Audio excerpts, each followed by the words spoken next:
Ladies and gentlemen, boys and girls, children of all ages, the Movie World proudly brings to you the Movie Mount Rushmore, featuring the one AJ Anthony Jordan, the French phenom Nico Luro, the silver screen dudes.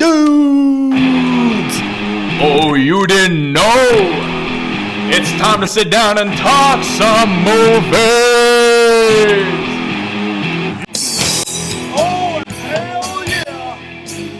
Hey screeners, it's me, the one AJ Anthony Jordan. And me, Nico Luro. Okay guys, it's top 10 time. It is top 10 time, so for those of you new and listening for the first time, welcome. Thank you for joining us. So the way this show works is we pick a category, a theme, an actor, one of the greats or not so greats of movies, and we break down our personal list of top 10. So the way it works is we give our bottom four each, then we give our next four, then we give our second, then our first. Should we come across the same movie within our list, we'll punt until we get to the higher option. So for example, if AJ's got a movie in at number 8 and I've also got it on my list, and I've got it higher at number 3, we'll talk about that movie when we get to number 3. So AJ, what are we doing this week? Right, okay, as you guys know, I think worldwide has been the release of the movie The Revenant. Correct. And Leonardo DiCaprio, being the fantastic actor that he is, we've decided to dedicate our top 10 to him. Oh yes. Now this is an actor who I was actually having a fun conversation with the same guy who I went to see The Hateful Eight with, my mate Bob, the other day. And I just got back from The Revenant movie, but he wasn't surprised when I came back and said Tom Hardy stood out more to me than DiCaprio. His response was, "Oh, that doesn't surprise me. DiCaprio's not that good." And I nearly jumped out my skin. I want to put a pin in this. Do you know who? And I was thinking of this, and I should have mentioned it earlier. Leonardo DiCaprio to me is I liken him to Justin Bieber. Why? Oh, and I'll laugh. You see your reaction. Justin Bieber, he sucks. No, he doesn't. No. Bieber's got good. Exactly, this is it. When Leonardo DiCaprio first came out, very similar to Justin Bieber, it was like, oh, he's just for the girls, and it's all for the teeny bops. The further the career goes, the more you have to really sit back and respect the talent that these guys have. And I think that's what happened with DiCaprio. I'm not sure I entirely agree with that, mate. I know you're talking about the Titanic and Beach era. Beach, Romeo and Juliet, all of this, you're like, for the ladies. He was a softie. It had that. He was that pop culture. But he also did some solid movies before that when he was a kid. We'll get on to that. But I mean, I get where you're coming from. I'm not sure I agree, but I get where you're coming from. But addressing my mate Bob here, who said that he's not that great an actor, I nearly jumped out my skin. It's like, this guy is nominated, 4-time Oscar-nominated actor. He's worked with some of the biggest directors in the game. Dig this.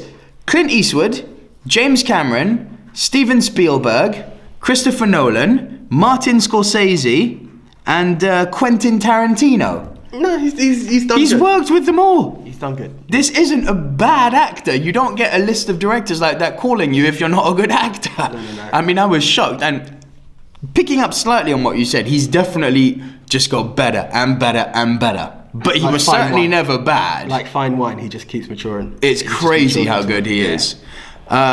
So this is our first podcast. So let's start with, when we were back doing our top 5, I think it was me who started that first. Yep. So why don't you kick off with your 10, 9, 8, 7? Okay, funny enough, it's a film I just mentioned to take the number 10 spot. I have to respect the film for what it was, but it was never my favourite. Romeo and Juliet. Was that in your list? It's on my list. We're going to have to punt for that. Okay, right. Where am I next? Okay, Romeo and Juliet was on your list at that point. Okay, number 9, funny enough, is... How can I say it? It's a... Okay, right, I'm just going to call it Blood Diamond. Whoa, punt, man. Wow. Big time punt. Okay, this is very interesting. Whoa. I'm guessing, do you know what? It's the other films I just preferred on top of it. Where am I at now? Number You were number 8. Inception. Okay, that's my number 9. We can talk about that. Right. Interesting movie. Quite quirky at points as well. It was one of those films that I was never really prepared for. It's a Christopher Nolan movie, isn't it? You can never really be prepared for it. I want to applaud you on that. You get that element of Yeah, it's Nolan at his best. Yeah, it's it really a real is. Nolan at his best. It just has these elements of... He never gets credited for really... I should say not credited enough for clever plot twists or plot detail, does he? But you think of things like The Prestige, or like, I mean, I didn't like it, but Interstellar, or Sorry, in this I case, thought you said you didn't like The Prestige. No, I love The Prestige. No, Interstellar I didn't like. I thought that was wank. I haven't seen that one, I'll be honest. It's fucking wank. As you can see, yes, not like the YouTube show. Yeah, we're about... I know it's got his fans out there, but I mean... I think the Nolan fans gave him a pass on that. But yeah, back to Inception. So Inception is essentially, it's the movie that people love to rant on because it's almost too clever for its own good. It's a dream within a dream within a dream. So essentially, DiCaprio and his ragtag gang of all-star cast members, you've got DiCaprio, you've got Joseph Gordon-Levitt, Michael Caine's in there, Tom Hardy, who shines in this, Ken Watanabe's there, Cillian Murphy's in there. It's got a hell of a cast. And essentially they're trying to plant an idea in someone's head, and the art is called Inception. They go delve into someone's dreams. Yes. And they plant an idea in. Now the problem was, without giving too much away, they had to plant it within a dream within a dream. This is it. This is where I'm coming back. Yeah. And it's a matter of trying to figure... You get that... This is where Nolan done well, is trying to figure out which part was reality from dream, from where it comes in. And... It's a strong cast behind everyone, and... The visuals were spectacular, weren't they? Yeah. Like, that staircase and that city which curled in on itself, and... This is it. I think to describe Inception is... Very difficult. Yeah, I think this is on top of it all. It's very difficult because it's so visual. It's very visual. It's highly visual. And he built all of the sets, you know that. Again, Mr. Nolan, Practical. Congratulations to you, because... That spinning hotel hall, he built that. Yeah, okay. In a world where green screen is so easily used, to come about and put those stuff together. Yep.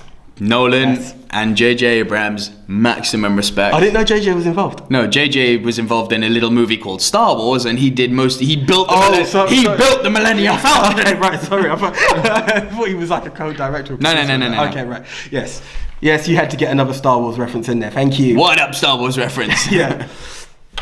Yeah, as you said, I don't want to go too deep and give away too much in it. But you can't. It's a very, very original idea. And again, using your comment of in a world where we've got a lot of green screen, lots of remakes, lots of sequels, and lots of bad movies, this is a shining light, this one. Yeah. This is a great original idea. What's your number 7? Number 7, Django Unchained. It's my number 6. We can talk about it. Django Unchained, reason I put it in there, at that point, the show. Yeah, he does. It's Leonardo DiCaprio as a bad guy in a really bad, hateful way, which isn't the usual Leonardo DiCaprio persona, and it's a difficult task to undertake, and he really gives you that evil slave he was so master. hateable, wasn't he? Really, some of the lines that he came up with, the lack of care towards the slaves. Sold to the man with the exceptional beard with the unexceptional N-word. It was, exactly, all of that. And it's one of those things, Django Unchained got a lot of attention, and you heard, you heard a lot of focus on Jamie Foxx, which rightfully so. Jamie Foxx and Christoph Waltz. Christoph Waltz is cool. And it's not that you didn't know Leonardo DiCaprio was in it, but you kind of forgot. Absolutely. I kind of forgot he was in it. Yeah. Then you watch it, and it's like, Leonardo, Leo's in it. And it's, wow, Leo's in it. Yeah. It's a real... But do you know what I love is actually his introduction. They walk into the room, and he's got his back to them, and he turns around, and the camera goes whoosh, straight onto his face. And it's like, yes, Leonardo DiCaprio's here, and he's the bad guy. Yeah, it's exactly the that. camera angle did that perfectly. It is that, because it all builds towards, and then you've got the facial, and you're like, okay, it's you, and then so many stuff, and I think it's quite likable to reality as well. How so? Well, the history of slavery, in that sense, and I mean, it's exaggerated. It's exaggerated. Of course. It's Tarantino. It's exaggerated. But you look. Oh God, I've got the hiccups. I do really apologise. But his character is just the ultimate evil, and he's got Samuel L. Jackson behind him as the ultimate house N, and the chemistry between them works. Really? He fits in. Do you know what's also really Mr. good? Candace, don't down me, sir. It's like, oh. And the chemistry with him and Christoph Waltz, the chemistry between him and, I was going to say him and Django, how dare I insult Jamie Foxx like that. But he really just fit into that movie. Yeah. He done well on the film. It's just not my favourite film from him. From Tarantino or from DiCaprio? Bit of both. Yeah. Bit of both. And the thing that I admire so much, I think I've mentioned this to you before, was the scene at the dinner table where he's talking about an N's skull, and he slams the skull into the table and actually cuts himself. That wasn't scripted. Once I learned that, you have to respect method acting. More. He stayed in character. That sold the man with the impressive beard. He's in pain there, and he just acts through it. And I was again, anyone who says he's not a good actor, cut your fucking hand open and then keep in character. This is some of the hardest things to do, and I suppose I'm guessing no one would ever ask him to do a retake on that, and you couldn't because it's got that real passion behind it.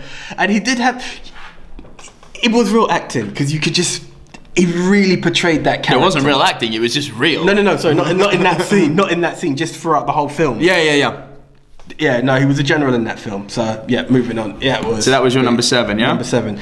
And is it my number 6 that you're looking for? No. Okay, cool. We're off to my number 10 now. So my number 10 is one of his earlier movies where he actually played 2 characters within the movie. I think we're punting. The Man in the Iron Mask? Yeah. We're punting? We are. Okay, that was my number 10. My number 9 was Inception. Okay, covered. My number 8, I hope it's on your list, but it was in his teeny bop days, Titanic. Yeah, it's in there. What number? Funny enough, 6. Alright, let's talk about it. Okay, Titanic for me was really, I'm major late. I was major late to the But it's party. what launched DiCaprio. Possibly into the wrong direction to start with, but it put him on the map as, okay, this You'd is the say guy. Titanic over Romeo and Juliet? Way more. Interesting. Way more. Titanic's, until... It's bigger for him, yeah. Until Star Wars arrived, what up Star Wars reference? Until Star Wars arrived, Titanic was the second biggest selling movie of all time. Spoiler, but if you haven't seen it, where have you been? It's nearly 20, I think it's 20 years old now. It could, it's major old. Death scene at the end, touching. I have never walked out of a cinema and seen so many girls crying. Girls and guys. Yeah, no, it was, yeah. That was a real touching movie. It was powerful in the cinema. Granted, okay, so if you don't know, Titanic is basically... It was made in the year where the world got Titanic crazy. There was documentaries all over the place. They were doing adaptations, TV shows. The world went Titanic nuts for that year. Yeah. Cameron, obviously being the genius that he is, jumped all over that and made Titanic, starring DiCaprio and Kate Winslet, or as I call her, Kate Weighs a Lot. Ooh, below the belt indeed. I'm just kidding, guys. Wow. Yeah. I'm just kidding. She's a talented actress, obviously, and starring the one and only Billy Zane. Now that, yeah. Do you know, side note, funny enough, this is really funny, because I actually, this week, before we even found out we're doing DiCaprio Top 10, brought both a Billy Zane movie and a DiCaprio movie. Not Titanic, but a separate film of each, yes. Right. I went out and brought The Phantom. Anything to do with It's terrible, but I've got this rule. I'm completing my superhero collection. At best, a guilty pleasure. Not even that. It's hateable. It's so bad. It's just on my quest to complete something, I went for it. I'm not going to mention the other one because it's further down in my list. Okay. For DiCaprio. So I was quite touched at that. The last 45 minutes are the big ones for Titanic, with the sinking of the ship, which looks just spectacular. Yeah. But it's a 3-hour movie, and a lot of it is a love story, almost a love triangle, you could say, between. Yeah. Well, it's a love story between DiCaprio and Kate Winslet. Yeah, this is it. This is the thing, because you hear, if you don't know the tragedy of the Titanic, again, where have you been? It's beyond 20 years ago. This goes back in history and life. You think to yourself, how do you mesh a love story into the sinking of a boat? But you had to find some element of a story. You have to romanticize natural tragedies. Yeah. Like they did that movie a few years ago called The Mission with Ewan McGregor about the tsunami. Yeah. Right? Tons of people had stories to tell in that, but they focused on one family who found their kid again, right? Yeah, so yeah. Even Pearl Harbor kind of has. Yeah, you have to romanticize these natural tragedies, otherwise it's essentially just a documentary. No, exactly. So that's the thing. Leonardo DiCaprio plays the young Irishman setting off to... Jack Dawson. Yes, thank you. Setting off to a man with a dream he's a man with a dream, and But with nothing. absolutely nothing. Snuck onto the boat. No. He won the tickets in a game of poker. Yes. And he's got his finger, yeah. Jack, why you bet everything we have? Well, when you ain't got nothing to lose, you ain't got to worry. Exactly. And he falls for Kate Winslet. Winslet, not the other. You nearly said it, didn't you? No, I was just going to say to you, I'm just defending the fantastic actress there. Absolutely. And yes, he's fallen for a lady who is many classes, social classes away many from social him. classes above. You know, we don't want to have classism, but it was a fact. And she, as you said, it's a love triangle because she boarded the boat with the Pratt that is Billy Zane. Both on and off screen, I call him a Pratt. But that's a personal opinion yet again. But the chemistry builds between them, and He saves her, essentially. he does. Yeah, in the end, yes, he saves her. At the beginning, she was going to jump off the boat, remember? Yes, yeah. And Titanic, correct me if I'm wrong, did they build the boat? They built it to, not to full scale, yeah. but they built it, I think, to it was 1/8 scale or something like that. Yeah, It was used. more and practical effects again. It's a touching story. It's a touching story, and people like it's like Inception's become trendy to hate on because of the fact that, you know, it's almost too clever for its own good.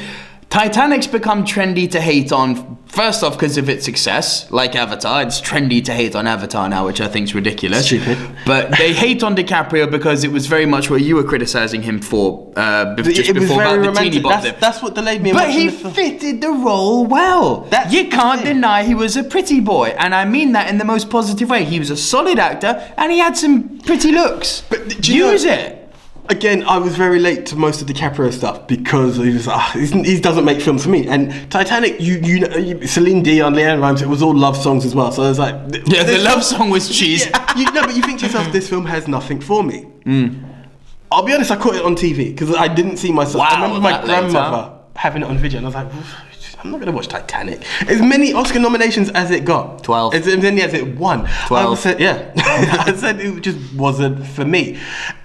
Saw it, and I was like, okay. And I think it was early on for me in watching DiCaprio stuff as well. And I was like, oh, this guy's Dude, actually really solid. good. Yeah. It's unfair criticism. It's complete unfair Really criticism. unfair And what's criticism. amazing is that despite the fucking revelation, well, some people call it a revelation, you've still got some people denying this guy's talent. Oh, he's just a fucking pretty boy. I'm like, man, get to know your movies. He's grown.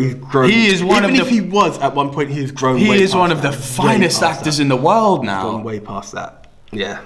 So that was my number 8. My number 7 was another one of his teeny boppers, Romeo and Juliet. Okay, right. Is My it on number your 10. list? No, that was my number 10. You were number 10, right. I love this movie. You know me from school, I was a fan of Shakespeare. Still am. Yeah. Love the story of Romeo and Juliet. Because he was still young and pretty, I thought he was the perfect casting for this. He is Romeo as far as Yeah, I'm concerned, okay. or was back then. And I loved the modern take on it, mixed with the Shakespearean language. That opening scene in the park, not in the parking lot, and they get in the fuel station, draw your sword, and he pulls out a gun. I'm like, yeah, it was great. That part is what I loved. What I didn't like is actually, I think the part that you first quoted about liking was the fact that it was still Shakespearean speech. That really but wound that- me. yeah. It really wound me up about the film. I was loved actually it. quite shocked because I respect Shakespeare, so don't get me wrong in going against it. And the more I think about it, the more it would be right to keep the language correct. I love the way that they took the Montagues and the Capulets and just put them in the 20th century. It was genius. You had helicopters, as in you said. fair Verona. The prince was the police officer. Yeah. It was so clever. All of it was so smart. As you said, you draw for a gun instead of a sword. But you know, it's as you know, all of it. Every character was portrayed perfectly in that film. Yeah. Mercutio. Genius. I was actually going to draw that up, but Leo. Yeah, as you said, Leo was. He is Romeo. He is Romeo. I can't see anyone Yeah. else in that role. No. Unless it would, well, certainly not anyone who would fit it as well. Not then. Not I mean, then. now, He was yeah. so Yeah. pretty then, wasn't he? Yeah, I would have to admit it. And I just love the way they put the whole classic tale, and you don't really see that. You do not see a classic tale in modern day era the way that was portrayed. I mean, ultimately, every love story is in one way or another going to have an inspiration from Romeo and Juliet. Shakespeare's the foundation of all storytelling. The oldest love story, yeah. I enjoyed it. I loved it. I enjoyed it. I was just really thrown, and I think at the age I was at, I was just really thrown to have the Shakespearean language, and that's why it was at number 10 to me. And what sticks with me so much is how well DiCaprio fits into that role. Yeah. Which again is just testament to how good an actor he is. Do you know what? I'll give Kate Blanchett, wasn't it? Claire Danes. Where's Kate Blanchett? Yeah, Claire Danes. She worked perfectly as Juliet. They had a really absolutely the chemistry there. Do you know what's funny? They hated each other. Really? They did not get along, those two. That's really interesting. Which again is testament to how good they both are as actors. Yeah. Because Offset, they didn't get along. There you go, guys. Fun fact.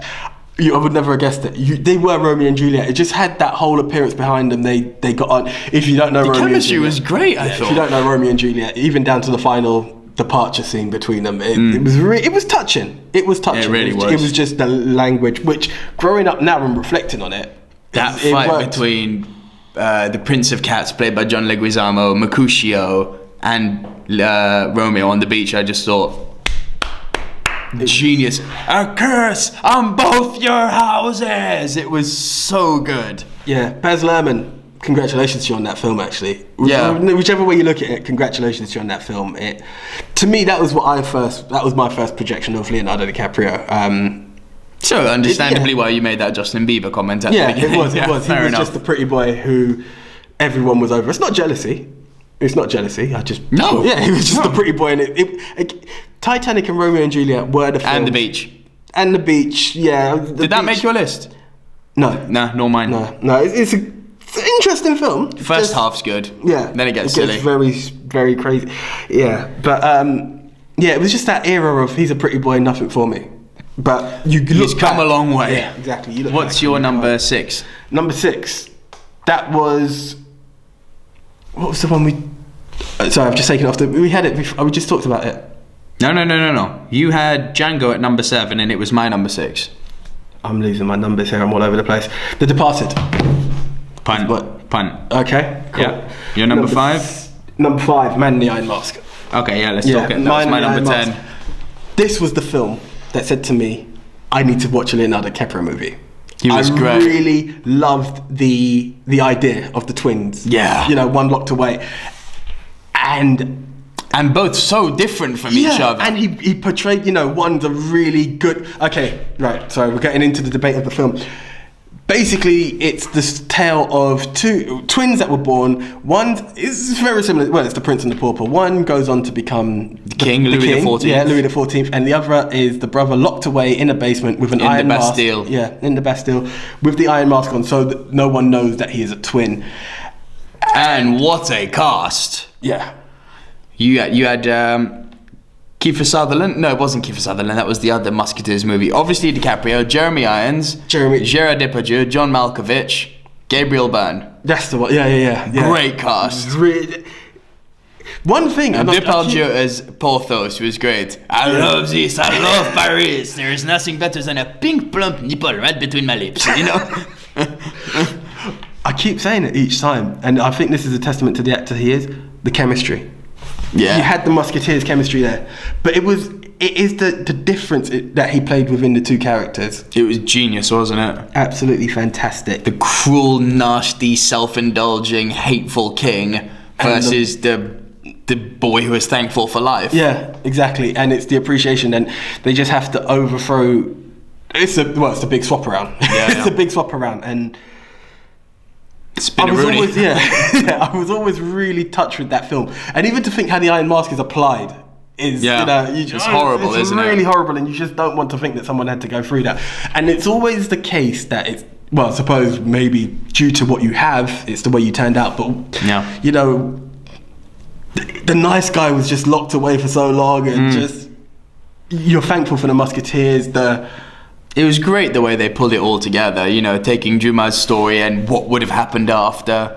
Yeah. And because there was a real man in the Iron Mask, that was real. That I was amazed. It was never made that it was an official connection to the king. There's the theory, and they just built the movie on that theory. It was good. Yeah. No, really, that film, as I said, it was my first me wanting to see DiCaprio in a movie. He was still quite pretty in it. He was. He hadn't gone but into it his was- adult it was roles my- yet. It was my.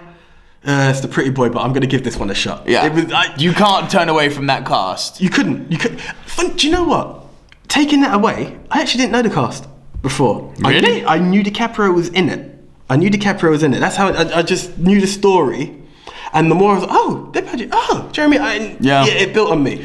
And I'm aware of who the cast were. Hollywood's come a long way actually from this time, because back then in the mid to late 90s, it was very much an actor or a director who could sell a movie. You know, the new Spielberg movie, the new Yeah. Schwarzenegger movie. Yeah. You know, the new Bruce Willis movie. It was very much that era. Now, although the directors still have some part, it's all about the franchise, isn't it? It's the new Marvel movie or the new Hobbit movie. You know, Yes, it's or true. the It's new very Star franchise. Wars Yeah, it's movie. very- It's it's very very franchisey. Or Very the new franchise. Hunger Games movie. You Yeah. know, it's all franchise. You wouldn't say the new Jennifer Lawrence movie. Never. No, it's really you do weird. still have a few actors, or the new Transformers movie. You know, it's franchise, but there are still a few actors and directors who have that call. Tarantino has that call. As much as I hated The Hateful Eight, Yeah. Christopher Nolan's movies are an event because they come around every few years and they are very much an event. And they always make 50 million plus opening weekend.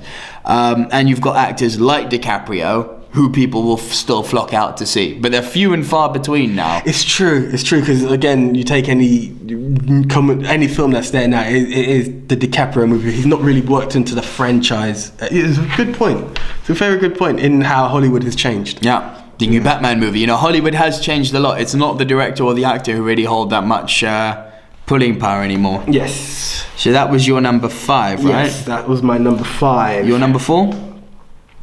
Number 4. Where am I now? I'm sorry, I've got them down, but I didn't put them in order.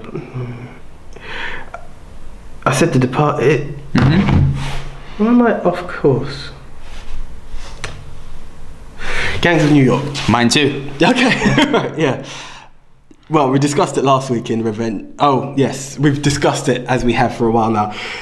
The blood tie, and do you know what? It was his Yes. first collaboration. It was one of his first collaborations with Scorsese and again Daniel Day-Lewis. I was going to say, yeah, working alongside, but against Daniel Day-Lewis in one of the most bloody, gory films. It's another one of those that shock you from DiCaprio because he went hardcore in it. It was one of his first proper adult roles. Yeah. And I think he probably learned a lot from Daniel Day-Lewis in this, just watching him being a method actor. It's a good point. I have to say though, as much as DiCaprio is great in this movie, I cannot take my eyes off Daniel Day-Lewis. He's so... I am New York, and don't you ever show up empty-handed again, you maggot. I mean, he's just so good. Right, the concept of the film. We have two rival gangs. Daniel Day-Lewis killed Leonardo DiCaprio's dad. Played by Liam Neeson. Yeah, Liam Neeson, again. Not your favourite actor, from what I remember? No, I like Liam Neeson in the right capacity. I don't like him being this old, retired hard man, which he seems to be doing in every single movie now, not just Taken. Walk Among the Tombstones. You've got The Fall, and it's like, stop already, I get it. Old Irish guy who's a hard man, just because you're tall and you got big meat hook hands, I get it. Stop. Taken had taken him to such a level that just became the new character. It worked for him. He's completely typecast now, and it's not something I personally think suits him. He's an old man. Break his fucking hip. Anyway, yes, moving on. So Leo DiCaprio has... Though he's a fine actor, I need to throw that out there. I do like Liam Neeson, I appreciate him. You did say that from the offset, so that's there.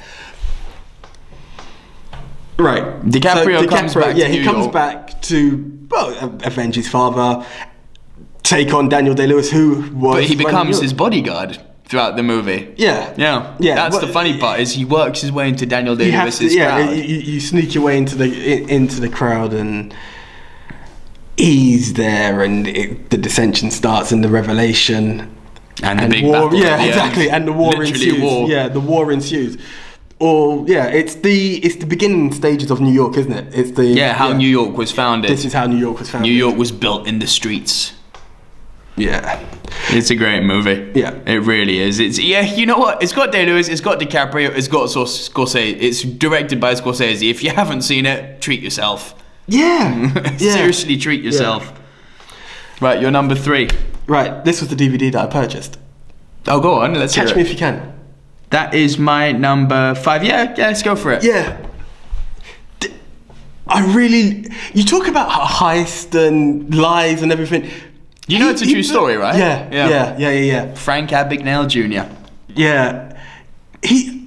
I always remember watching this in my uncle's car. We was going away and travelling, and he had a DVD player installed in his car, and we just happened to watch something like that. Again, I was hesitant now at DiCaprio. I didn't hate DiCaprio, but I was hesitant. But you, at okay. DiCaprio. And it's a tale of a man who wants it all. He wants it, but never really wants had it for anything. his father. Yeah, exactly. He wants to help his father out, and he finds a skill in being able to mimic. I love the first time he actually mimicked somebody was in school, isn't it? Was it in school? He pretends to be the principal. He gets pushed by that kid. He starts teaching a class. That was genius. Right. Why don't you come up over here and read to everyone in French? It was like, oh. It was really, And then his father picks him up and they have a laugh about it. It's great. It was so amazing that, because you look at it, you're a new kid in school, and it was, you're getting bullied, and out of all ways to get back at somebody, that would never have been the way you could have pictured it. And again, what's really good in this is he's being chased down by Tom Hanks, isn't it? Who he completely outshines. Yeah. In such a big way. The only man, if I remember, he is. He's the only man who's ever won 2 Best Actor Oscars back to back, one year after the other. DiCaprio just outclasses him. Yeah. And he goes around being a pilot, isn't it? And he creates the whole persona. A pilot, a Lutheran, a bloody lawyer, a doctor.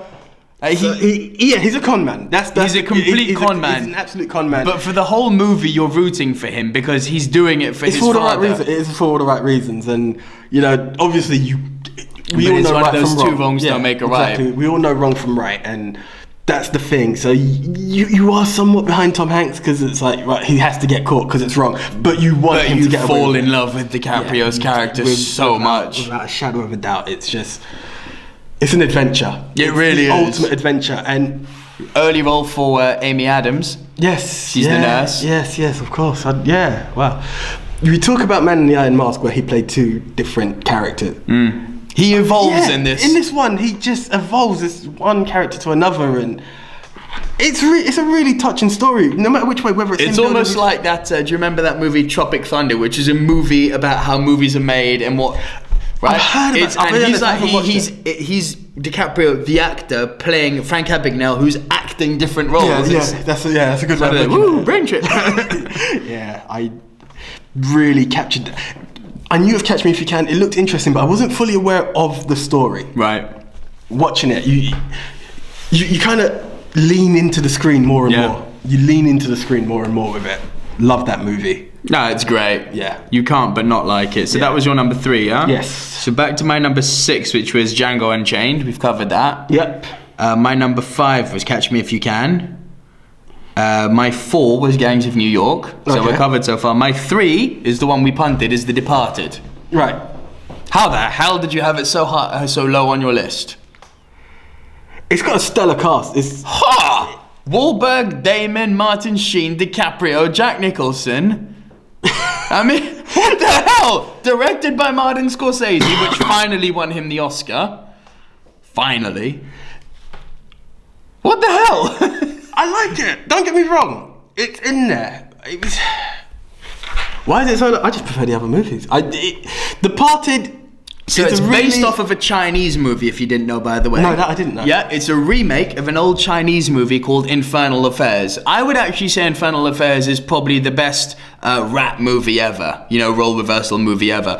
But for those of you who haven't seen Infernal Affairs, this is what The Departed's all about. So, Matt Damon, who is basically brought up by the master gangster played by Jack Nicholson. Matt Damon, trained in the police force, becomes a rat for the mafia, the Boston Mafia, within the police force.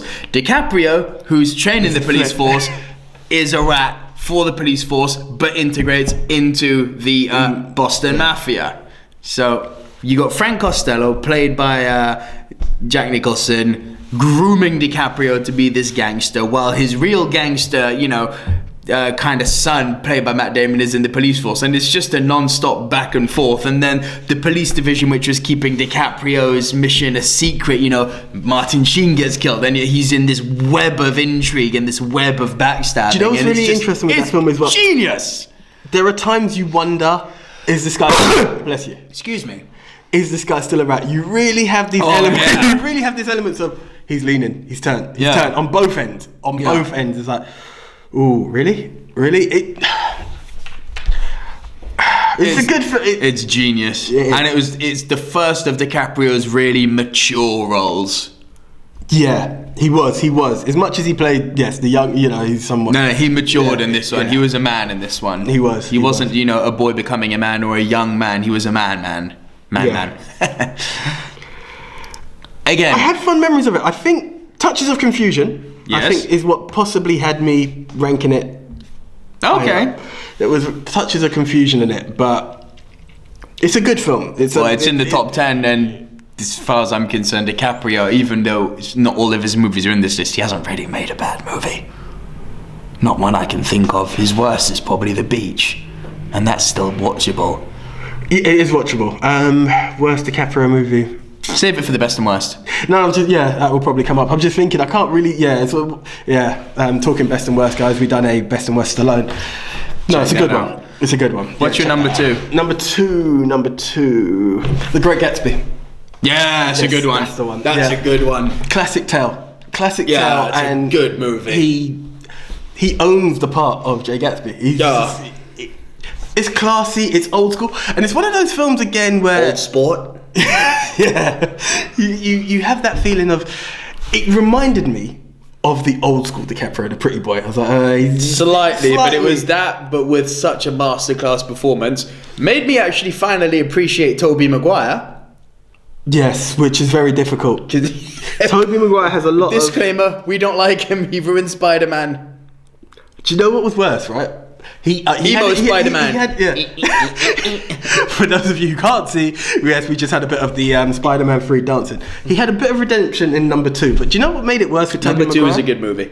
You know what made it worse with Tobey Maguire? He then went on to do Seabiscuit, and I was like, will you stop boring me, please? Will you please stop boring me? Anyway, back to The Great Gatsby. That's it. Do you know who really shined in The Great Gatsby was Joel Edgerton? Yes. He was great in that. Yeah. Yeah. But Leo was the star. But the movie... Obviously. Movie was actually... If there was ever a movie to show his star quality, it would be this one. I mean, it was so set up to say, we're going to put this guy in center frame, and you're going to see why. Yeah. It's kind of a weird movie to describe, isn't it? Yeah. Essentially, he's a millionaire. Yeah, he's an aristocrat. That's what I was going to say. He's a full-on aristocrat. Super wealthy aristocrat. Tobey Maguire, who's the story's told through his perspective, moves in next door in this tiny little house, and it's literally like castle, small house. Yeah. And then he goes to all these parties. He gets Tobey Maguire to be his buddy. You never really know what he's involved with, but every time they go out, you don't trust him, but he's clearly connected to fucking everyone. The mob, the police, the politicians. He knows everyone. It's the power of money. Clearly. Isn't it? It is really the power of money, the influence. But ultimately, it also shows that the power of money will never get you that which you really want. Because he set this all up for, buying that house where it was, be across the lake from that green light, from the woman he loved who's married to Joel Edgerton. Yeah. And he doesn't get her back. Spoiler. I didn't want to because the film's still fairly... Is it? It's 10 years now, isn't it? It's getting on for that. Seriously? Yeah. Wow, where has the time gone? Where's the time... Okay, well, yeah. Well, you've had the spoiler anyway. You covered it, really. Is it not... It wasn't on your list? No, it wasn't. Looking back, I mean, I wouldn't replace it with any of my top 4 or 5... But looking to the lower parts, I might have taken out Romeo and Juliet to put that in there. Yeah. No. All right, my number 2 is, at the beginning you were talking about him and his Bieber complex. This was the one that I believe made the real movie fans of the world who go to see every single thing at the cinema aware of who he was. He's a young kid. He's playing a kid with a mental handicap. I'm aware. What's Eating Gilbert Grape? I haven't seen it. I've heard of it. Fuck me, what a movie. I've heard of it. I mean, a performance that puts you to tears. He's a kid, and he was a kid, but that was his first Oscar nomination.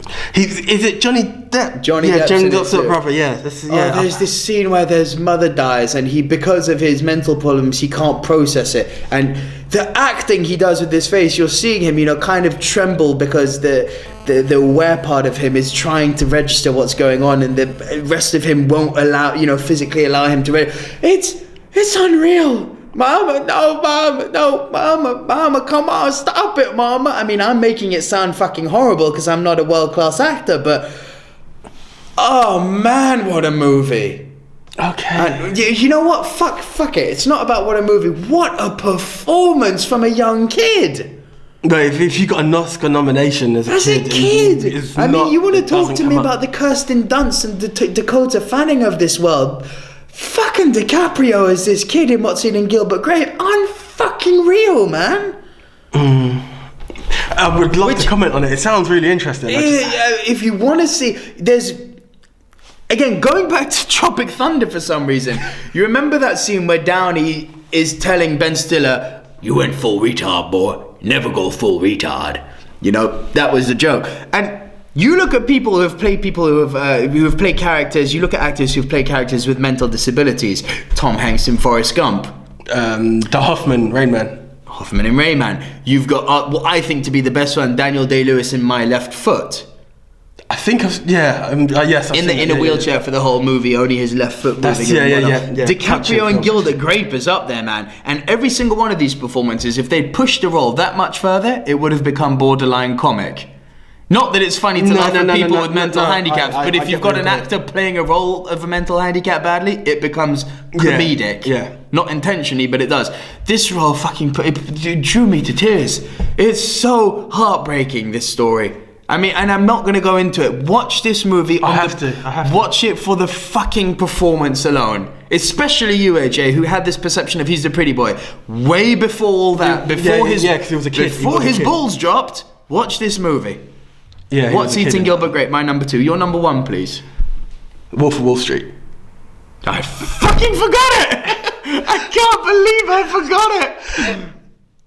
Really? I can't believe I forgot it! Obviously, because I've heard what your number 1 was, which was way up in my list. The Wolf of Wall Street is stock market the highs and lows of the stock market, and it's mostly highs. yeah, put it that way. I can't remember his name in it. Jordan Belfort. That's it. A man who I'll be here all week. Yes, you will be. Monday to Friday, Silver Screen Dudes. That's Monday to Saturday, AJ. Get it right. Indeed. Right. You just see the rise from just starting off in the company and just building. Penny bonds. Yeah, on penny. Yeah, literally on nothing, and just cashing in and going there and exploiting money, having it all, getting the girl, having the whole franchise, the whole company. I said the whole franchise following you. A franchise. Yeah, everybody just loving you. Yeah, exactly. Oh, the pounding of the chest, the party, the lifestyle. It was unbelievable. And you're missing the best scene in the movie, the Quaalude scene. Yeah.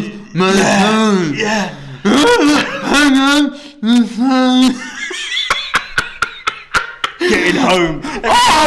When he's going down the stairs, I was like, no, Leo, don't. Yeah. What are you doing?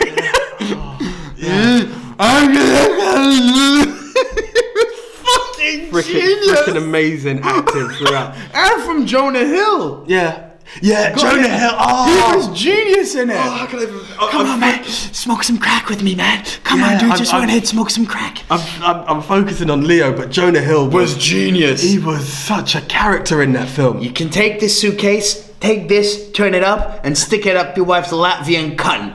Yeah. Oh man, how can I forget Jonah Hill? God, he was good in it. he was. I don't even want to call him like the sidekick because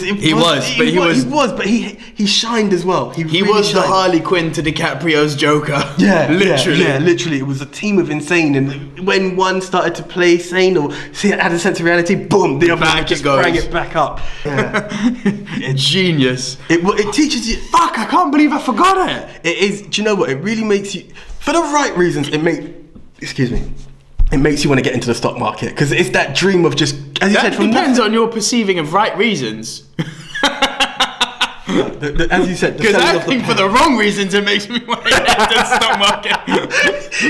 Oh no, yeah. The wrong reasons are quite enticing, but you can see where it brings you down. And that's why I didn't want to get into it. But you don't want to see him go down. Yeah. You don't. It's very similar to Catch Me If You Can in that respect. Yeah. It's like, don't. But it's the Scarface of Wall Street. Yeah. You know, you can't have an empire which one of the cornerstones of which is deceit and drugs, and Hollywood will not make a movie where it finishes with the drug dealer, or in this case Jordan Belfort, winning. Yeah. Again, it sends the wrong message. True story, wasn't it? Yes. Yes. Real. Again, when I saw the picture of the real Jordan Belfort, I was like, ooh. Yeah. Wow, right. What a life. Yeah. What a life you're leading. Oh, yeah. I want to try some of those Quaaludes, man. What's really funny though is the scene where he's like, it's the whole driving, and he's like, and he looks like he's fine, and then it flashes when back, it shows and he back to you, fucks it's like, everything this up. is what was really happening. Like, oh my god, it's genius. Yeah, no, I loved it. So that was my number one. I mean, the whole movie's like a fucking drug trip. Yeah. Literally, I mean, I finished it, I was like, alright, who's got the fucking cocaine here, man? And you know what it is? It's all those loopholes in the law that allowed him to get away with so much for so long. No, that's my movie, Wolf of Wall Street. It should have been on my list. Alright, we'll probably talk about that in the Rushmore. Okay, but my number one, just quickly, because we're running out of time here. My number one, I don't know how the bloody hell you put this so low down your list, is the role that for me, because I've always been a fan of DiCaprio as much. I haven't liked him as much in what we both call the pretty boy period, although I've always recognized his talent, and he's got better and better and better. But the Departed that I believe came before the one I'm about to say made me go, okay, he's serious. This one made me go, you are now in the echelons of best actors currently living. Blood Diamond. The respect was given to him in this film, I think, but so few people saw this when it was released. Because this and The Departed came out in a very, very quick succession.